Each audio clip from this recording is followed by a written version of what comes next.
Selamat malam kepada semua yang mengikuti kebaktian malam minggu sembahyang bagi Gereja STL Labuan. Dan pada malam ini merupakan malam ketiga kita mengadakan acara ini. Dan puji Tuhan, walaupun kita berdepan dengan fasa pandemik yang sangat mencabar, namun itu bukan halangan bagi kita untuk terus datang kepada Tuhan dengan berkongsi dan menyebarkan kebaikan dan berkongsi Injil tentang Tuhan. Dan sebelum itu, saya senang untuk memperkenalkan para petugas yang akan mengambil bahagian pada malam ini. Dan bagi pelayanan doa, kita akan dilayani oleh Saudara Jasli. Dan yang kedua, bagi acara lagu istimewa, kita akan dilayani oleh keluarga Inci Laipos. Dan bagi khotbah, kita akan dilayani oleh Elder Denny dengan tajuk khotbah Gaya Hidup Kristen dan Buah Roh. Dan bagi kita semua yang sedang mengikuti acara Minggu Sembahyang ini, mari kita sediakan hati dan pikiran kita dengan menyanyikan lagu tema kita yang terdapat dalam LPMI 155, Aku Suka Ceritakan.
Oke, mari kita berdoa dan saya pimpin dalam doa.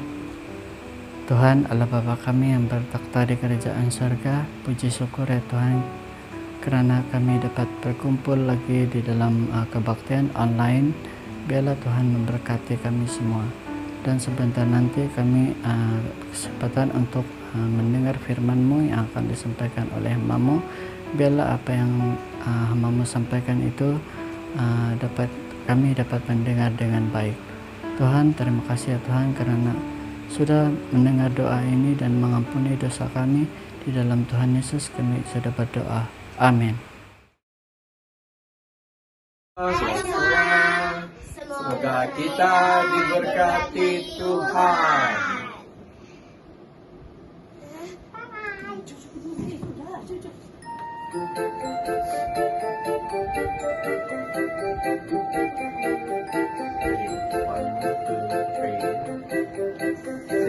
Yesus pokok dan kitalah cabangnya, tinggallah di dalamnya. Yesus pokok dan kitalah cabangnya, tinggallah di dalamnya. Yesus pokok dan kitalah cabangnya, tinggallah di dalamnya. Pastilah kau akan berbuah. Yesus cintaku, ku cinta kau, kau cinta dia.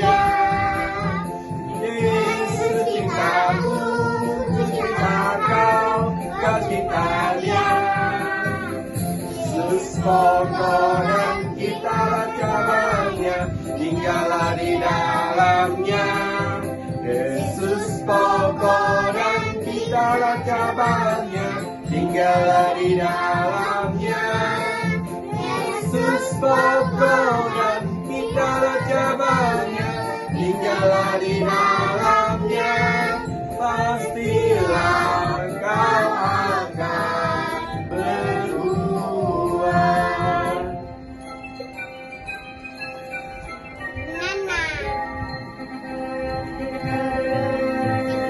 Yesus pokok dan kitalah cabangnya, tinggallah di dalamnya. Yesus pokok dan kitalah cabangnya, tinggallah di dalamnya. Yesus pokok dan kitalah cabangnya, tinggallah di dalamnya. Pastilah kau akan berbuah. Yesus cintaku, ku cinta kau, kau cinta dia. Yesus cintaku, ku cinta kau, kau cinta dia. Yesus pokok dan kitalah cabangnya, tinggallah di dalamnya.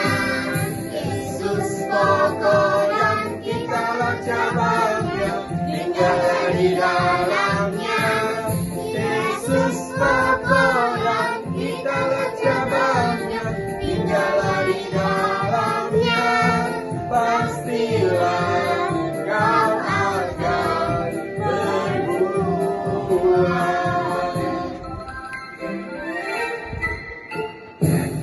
Terima kasih. Salam damai kepada saudara dan saudari seiman dalam Kristus. Selamat kembali ke kebaktian Minggu Sembahyang. Apa kabar semua? Saya berharap kita semua sehat-sehat dan ceria selalu, walaupun terpaksa berkurung di rumah sepanjang waktu.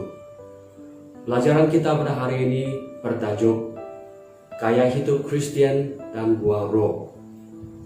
Kalau saya bagi tahu Anda semua bahwa pernah wujud sebuah persatuan di kalangan belia Adventist di Sabah beberapa tahun yang lalu yang dipanggil Persatuan Angko Web Adventist. Ya, Persatuan Angko Web Adventist. Percayakah Anda? Anda mungkin akan katakan tidak masuk akal, sebab webbing bukan cara hidup umat Kristen Adventist. Ya, memang betul jawaban Anda. Soalan saya tadi hanyalah suatu ilustrasi. Memang tidak wujud persatuan yang saya sebut itu. Nah, tentang gaya hidup Kristen, haruskah ia berbeda dengan yang bukan Kristen? Sesetengah orang rasa ia tidak begitu penting karena mereka enggan melihat hubungan di antara kepercayaan dan gaya hidup, doktrin dan tingkah laku. Kemudian ada pula mereka yang hanya memusatkan perhatian pada peraturan dan undang-undang, memintakan Kristus dari pusat pengalaman agama mereka. Nah, Rasul Paulus menghadapi situasi yang sama di Galatia. Sebilangan orang Kristen percaya bahwa kebebasan dalam Kristus berarti boleh mengabaikan hidup beretika. Tetapi ada juga orang lain yang percaya bahwa mereka dapat memperoleh pertolongan Tuhan dengan mengikuti peraturan perjanjian lama yang sudah lapuk, termasuk sunat. Paulus menjabar kedua-dua posisi tersebut. Bagi mereka yang menganggap bahwa pekerjaan itu tidak penting, Paulus menekankan bahwa umat Tuhan akan dinilai berdasarkan perbuatan mereka. Ini tercatat dalam Galatia 6 ayat 7 dan 8. bagi mereka yang percaya bahwa mereka akan memperoleh pahala ilahi melalui pekerjaan mereka.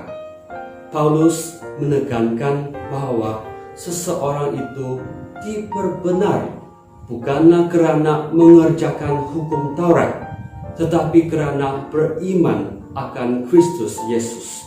Galatia 2 ayat 16. Sang Rasul menganggap bahwa melainkan gaya hidup Kristen berakar pada Injil, ia hanya mampu menjadi rahmat yang murahan dan kesempurnaan yang paling teruk. Jadi, kunci hidup Kristiani menurut Paulus terletak pada komitmen radikal terhadap Kristus melalui kehadiran dan kekuatan Roh Kudus yang tinggal di dalam kita. Dalam Galatia 5 ayat 22 dan 23, Paulus menggunakan ungkapan buah roh untuk merujuk kepada kebajikan atau sifat-sifat yang dihasilkan oleh Roh Kudus. Paulus senaraikan 9 kebajikan yang membentuk buah roh.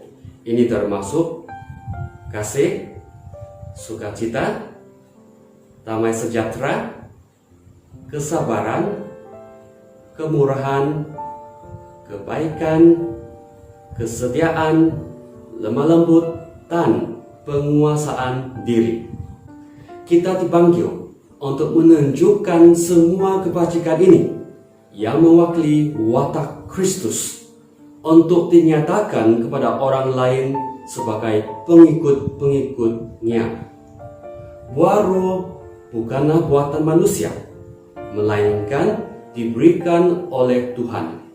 Sama seperti sebatang pokok apel yang tidak akan dapat menghasilkan buah pisang, atau seekor kinjur yang tidak boleh terbang. Mustahil bagi manusia yang berdosa untuk menghasilkan kebajikan ilahi dengan sendirinya. Hanya Tuhan yang dapat menghasilkan dan menyatakan wataknya dalam diri kita. Jadi, persoalannya, bagaimana buah roh dapat berakar di hati kita dan dapat dinyatakan dalam kehidupan seharian kita. Nah, dalam Galatia 5 ayat 24 dan 25, Paulus menunjukkan kepada kita 3 cara yang berkaitan di mana kita memperlihatkan gaya hidup Kristen yang sejati sebagai murid-murid yang berbuah. Pertama, kita memperlihatkan gaya hidup Kristen sejati sebagai murid yang berbuah ketika kita selalu mengingatkan diri kita sendiri bahwa kita menjadi milik Kristus Yesus. Galatia 5 ayat 24. Untuk menghasilkan buah, kita perlu dihubungkan dengan Kristus setiap hari. Sebenarnya maksud menjadi orang Kristen adalah lebih daripada mempercayai doktrin-doktrin tertentu dan mematuhi peraturan-peraturan tertentu. Ia bermaksud transformasi hati yang radikal yang membawa kepada ketaatan pada Tuhan melalui iman.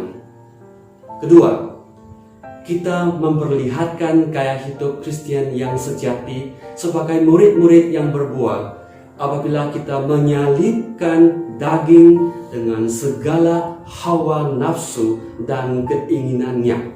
Galatia 5 ayat 24. Sebagai orang Kristen, kita tidak boleh menikmati pekerjaan daging dan mengakui bahwa kita hendak ke surga.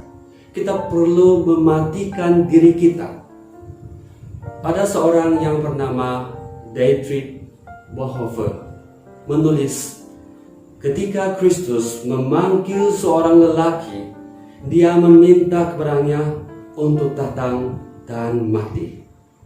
Sebagai orang yang beriman, kita mengambil tanggung jawab untuk mencabut semua rumpai yang mengancam untuk mematikan kehidupan rohani kita, sehingga buah roh dapat berkembang. Secara praktikal, ini bermaksud bahwa setiap kebiasaan, amalan, atau maksiat yang membekakan makanan kepada kehidupan kita yang lama, yang mencari dan memanjakan diri kepada hal-hal yang seperti itu, perlu dibunuh.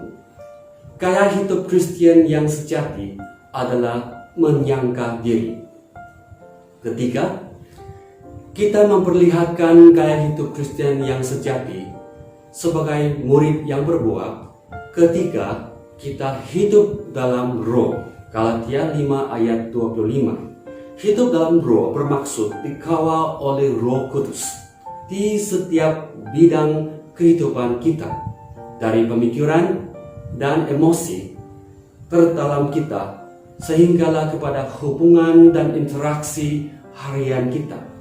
Ini melibatkan pembentukan dan pemberian tenaga oleh firman Tuhan, doa, ibadat, persekutuan, dan pelayanan.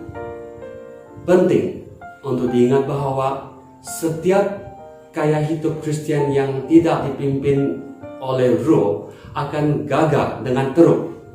Ketika kita terus mengikuti roh, kita harus membuat keputusan yang secara sadar untuk berhenti membekakan makanan kepada diri kita yang lama itu dan mulai menanam buah roh. Apabila roh meyakinkan kita tentang pilihan kita yang salah, kita akan memohon pengampunan dengan hati yang rendah. Sebaliknya, ketika kita menyadari bahwa kita sedang mengalami kemajuan dalam kerohanian kita, kita akan menahan diri dari sikap yang suka mengkritik dan menghakimi terhadap sesama jemaah yang mungkin sedang berjuang di dalam perjalanan hidup mereka dengan Tuhan. Gaya hidup Kristen yang sejati adalah dipimpin oleh roh. Jadi, secara ringkasnya, 3 cara yang membolehkan kita menghidupkan gaya hidup Kristen yang sejati ialah: pertama, selalu mengingatkan diri sendiri bahwa kita adalah milik Kristus sepenuhnya. Kedua, menyalibkan daging dengan segala hawa nafsu dan keinginannya. Dan yang ketiga, hidup dalam roh dan dipimpin oleh roh dalam segala bidang kehidupan kita. Saudara dan saudari, saya tahu bahwa bukanlah mudah untuk kita melakukan 3 perkara ini.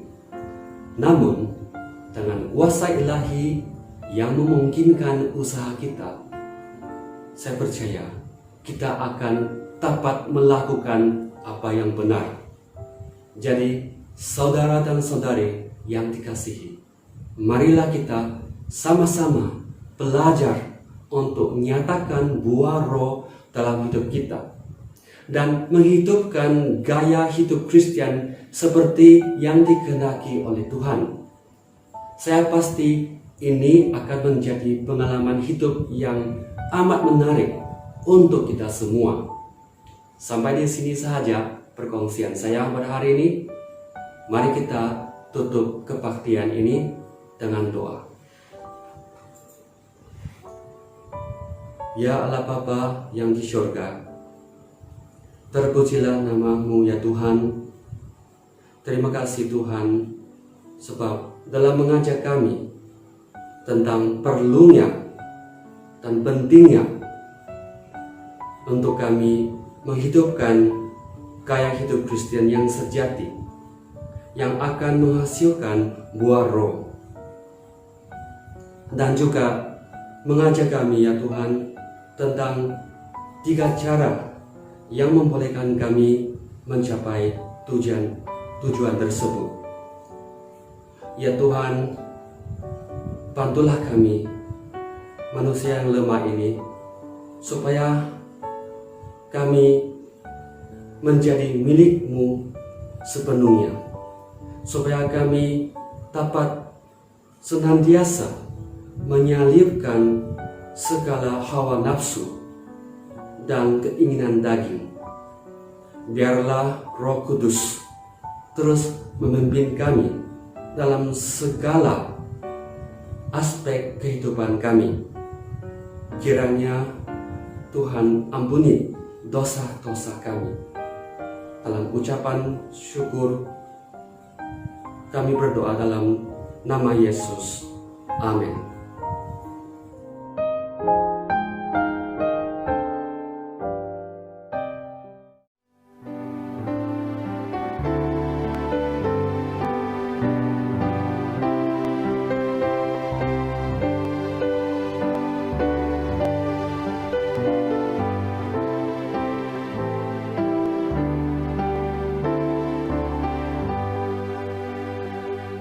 Aku suka ceritakan yang ada di surga, yang penuh kemuliaan, hak kasih-Nya Tuhan.